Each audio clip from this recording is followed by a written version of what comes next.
Very briefly, one of the things I like about the MAS and being on the board is that it is a group of troublemakers, and led by our troublemaker-in-chief, Vince Cipolla. And we like to intervene intelligently, I hope, in where we see things going awry in the city.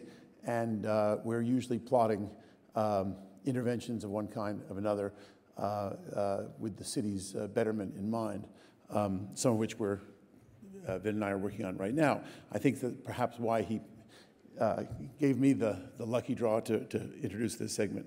So this afternoon, we've set aside time to hear about a range of unique urban interventions, initiatives that these individuals will tell us about that are having a catalytic impact on our neighborhoods and the city as a whole.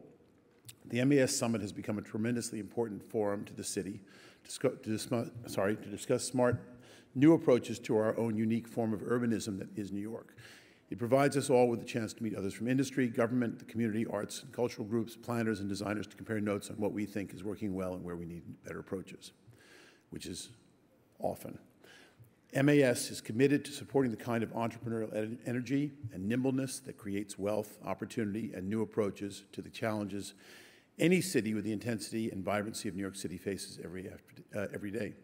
So please, I know it's late in the day, but hold on to your seats and sit back and hear from these urban entrepreneurs about what makes the city work. And now, Mr. Schupbach. Ladies and gentlemen, now, no surprise, welcome the Director of Design Programs at the National Endowment of the Arts, Jason Schupbach. Hi, everybody. Thanks so much to Vin and Jeannie for welcoming me, and thanks so much to the Municipal Art Society for having me here. So I'm from the federal government, and I'm here to help. So I don't know why people always laugh at that one. Let's see. So I'm here to, can you cue up my slides?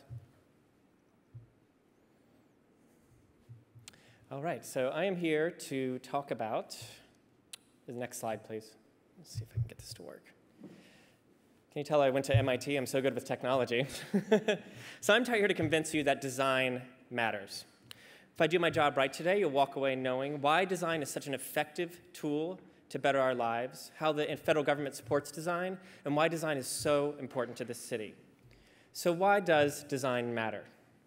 Design matters because it is everywhere. It is all around us. Every object, place, and many experiences are designed.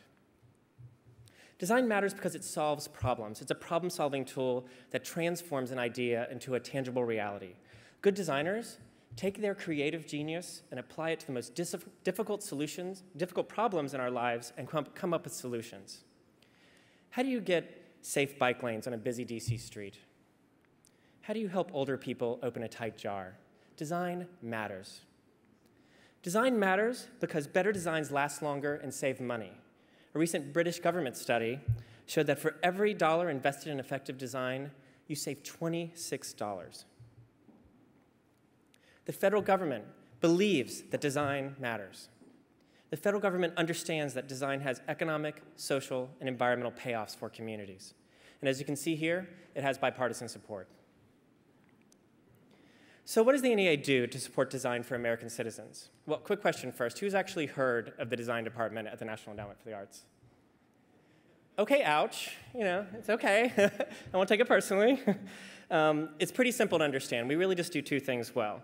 We fund nonprofits and local governments to do great design work, and we bring in design experts to help solve problems. Let's start with funding. We have two different funding lines. The first is our Artworks program. This is sort of our general granting program. We've been doing these grants since 1967.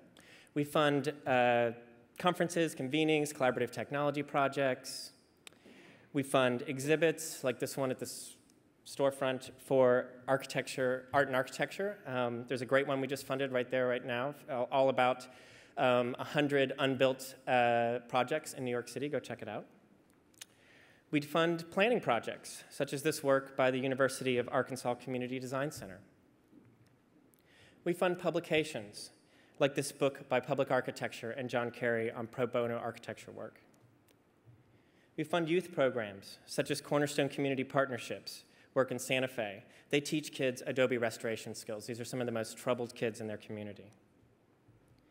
And we fund temporary outdoor design exhibitions, like this project called Freeze by the Alaska Design Forum. And I don't know if you can see it there, but on the right-hand side, that's actually an SUV buried in the snow in that pool. If you don't know these folks, they are actually really cool. If you don't know the Alaska, cool, Alaska, anyone? Funny? Wow, tough crowd. Okay. We also fund, our other funding program is something that I think the chairman, if you were here yesterday, talked about. It's called Our Town. It's our initiative to support what we call creative placemaking in the country.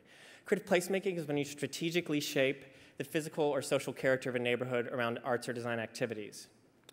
In the first 2 years of this program, we funded 131 projects, all 50 states plus the District of Columbia. These activities have taken many, many forms, and they include incorporating the power of design to transform communities. It's projects like this one in Bethlehem, Pennsylvania, where this is the former steel stacks plant, this is where the steel for the Empire State Building was created. It's been turned into a community arts center, and it's absolutely incredible. I recommend you go.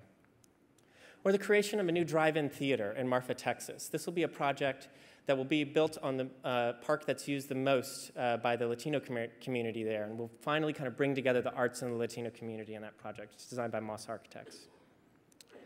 Or the conversion of an empty plaza outside the Tacoma Art Museum into a beautiful new community space. This is Olson Kunded Architects. We believe that these investments will have lasting impact and spark economic growth and enhance the livability of communities. So we at the NEA also recognize that leadership matters. As the Mayor Riley of Charleston, he's really the Dean of American Mayors. He's, I think, serving his 10th term at the moment, if you can imagine such a thing. He's pictured here. He always says mayors are the chief urban designers of their cities, which is why 25 years ago we created the Mayor's Institute on City Design. It's graduated almost 900 mayors in the country and has had a measurable impact on the look and livability of our cities. It does this by bringing together design experts with mayors. We lock them away in a room for 2.5 days, and it really teaches mayors urban design basics. And every time I attend, it just really reemphasizes how important design education is for leadership.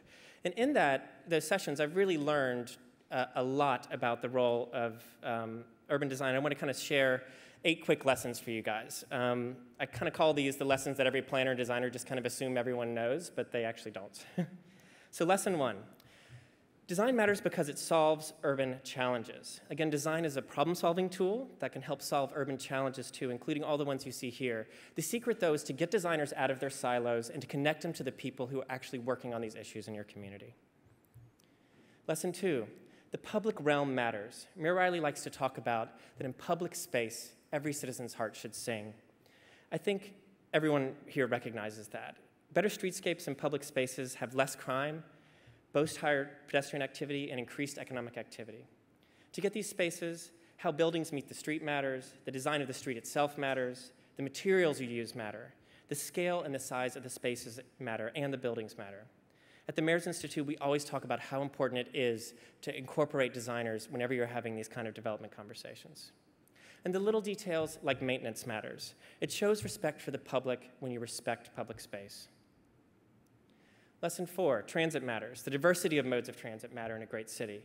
You guys are doing unbelievably inventive things in the city right now, and I really will not belabor this point, but I will say quickly that at the Mayor's Institute, how much we talk about parking. It is like the world's most interesting topic, which I don't know how many people in this room probably agree with, but it is actually in that room. And it is really a design conversation about where you put parking, how it looks, and how it influences the street life.